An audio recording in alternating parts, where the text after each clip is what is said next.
Winter is here. And when it comes to our health and wellness, as temperatures plummet, the odds are stacked against us.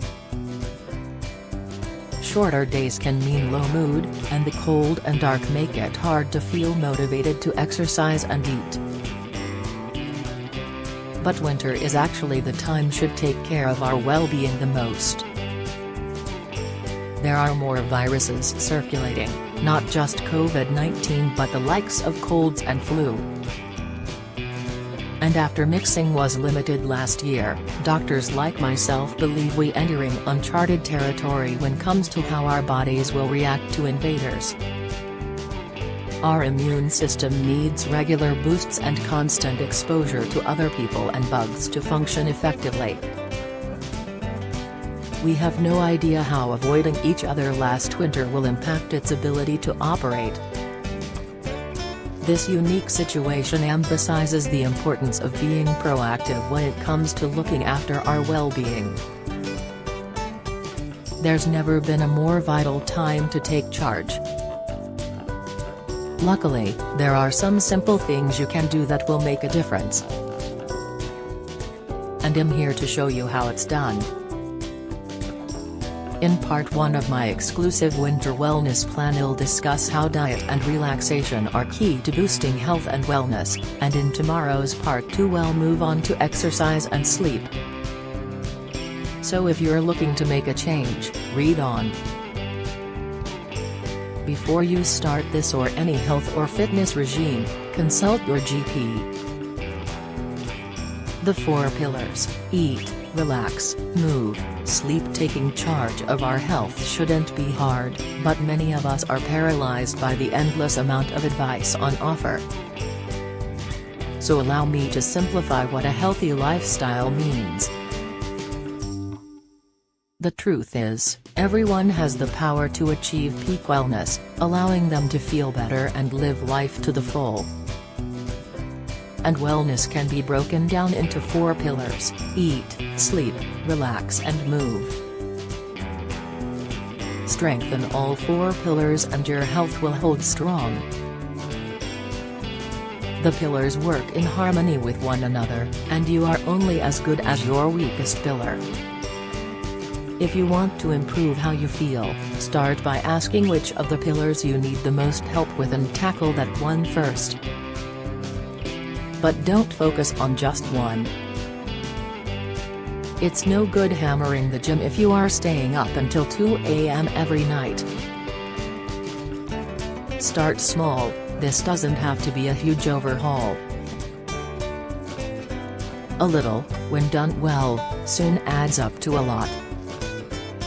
Eat the 12-hour window. They say you are what you eat, and this is the best place to start if you want to feel well this winter. Diets are divisive, but this isn't about fatty trends. Instead of looking at what you eat, by thinking about when, how and you are eating. There's a 12-hour window each day during which you should take your meals, known as time-restricted eating, the last food eaten no later 8 p.m. Certain people with medical conditions or an eating disorder should not follow this regime, but the rest will find it helps blood sugar control, immune system function, sleep quality and weight. Think simple: 70% of your immune system lives in your gut, so the food you eat directly impacts the quality of your immune response. The consistency between all good diets is a focus on minimally processed foods or whole foods. These are the things that our grandparents might have been eating, rather than modern ready meals.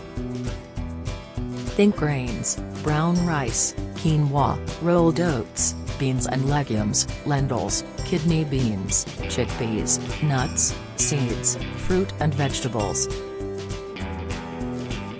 Use these whole foods to make hearty soups, casseroles and curries this winter. Start looking at the labels on food. If there are more than 5 things listed, this is normally a sure sign they are ultra-processed and best avoided. snack attack as you move towards eating more whole foods and cooking from fresh. Your desire to snack should reduce as your blood sugar will be more stable. And often we are not eating to fill a hole in our stomachs but a hole in our hearts. We eat because we are feeling lonely, bored or low. And with more time spent indoors during the winter, consumption tends to increase. So when you are reaching for that snack, you should stop and follow my 3F exercise. Ask yourself, what do I feel? How can I feed it? Then find a way to nourish it. This could be some quiet time reading with no distractions, a phone call with a loved one or an early night. Relax. Dress less for success. Stress is endemic in our modern lives and, while a little is natural, prolonged exposure is harmful for your body and mind. Finding time to relax will cut your levels of stress hormone cortisol, but it needs to be the right type. Curling up on a cozy winter's night in front of the television might seem like an easy way to unwind, but this is actually passive relaxation. It doesn't nourish you as much as active relaxation, such as a walk, some yoga or an Epsom salt bath. You should strive to ring-fence 15 minutes a day, where you put the phone away and do something that you really love. This will help you be more resilient to stress and less likely to burn out.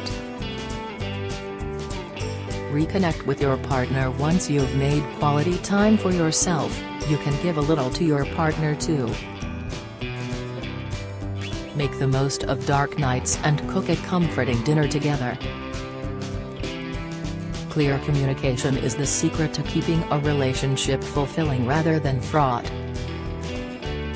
Don't expect your partner to read your mind, and try not to react when you feel triggered. Instead, use what I call the 5-minute tea ritual to come together in a quiet moment each day, with phones and laptops out of sight, to reconnect and talk. Try to stay on your side of the net and talk about your own feelings rather than lobbing accusations. When my wife and I do this, there is more intimacy and closeness. We find 5 minutes often turns to 20.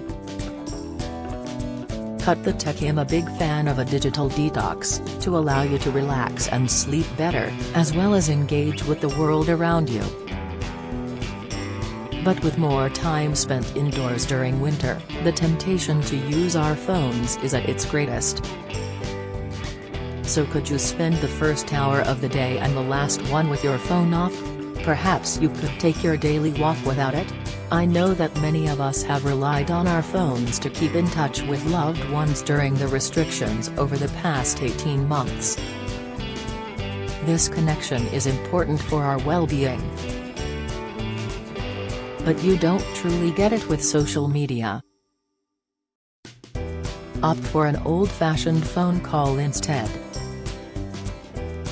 It's more intimate and you can fully focus on the conversation. What is happening where you live? Find out by adding your postcode or visit in your area. 5-minute meditation. If the dark days and cold weather mean your mood is low, clear your head with meditation.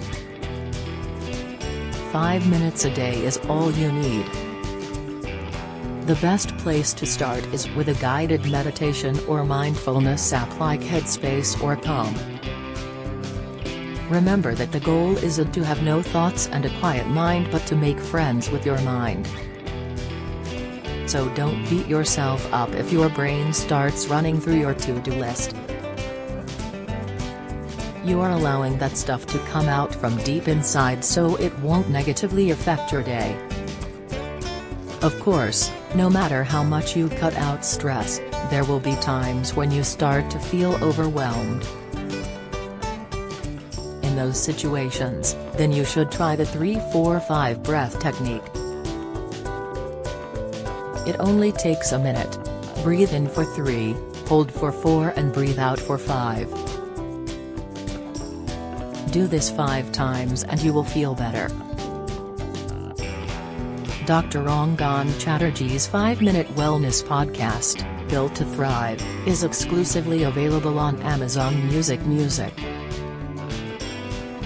Amazon.co.uk/podcasts. The 4-Pillar Plan by Dr. Rangan Chatterjee, £16.